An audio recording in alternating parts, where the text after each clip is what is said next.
Do you want to use ready-made automation in N8N instead of building everything from scratch? Well, in this tutorial, I'll show you how to import an automation template into N8N. Let's get started. First, open your N8N workspace. I assume that you have already logged in. If you are, you will find yourself at the home page where you can access your workflows. Look to the left side of the screen and you will notice a sidebar. Find and click on Templates to navigate the area where all the magic happens. In the middle of the Templates page, you will find a search bar. Occasionally, you might encounter a default tag in the search bar.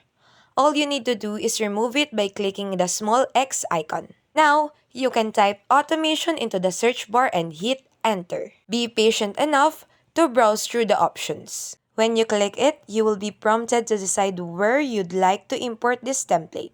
Select the option for Import Template Cloud Workspace, ensuring everything is set to integrate seamlessly. Finally, the last critical step is making sure everything you're working is securely saved. Look at the top corner of your screen and click the Save button. And that's it!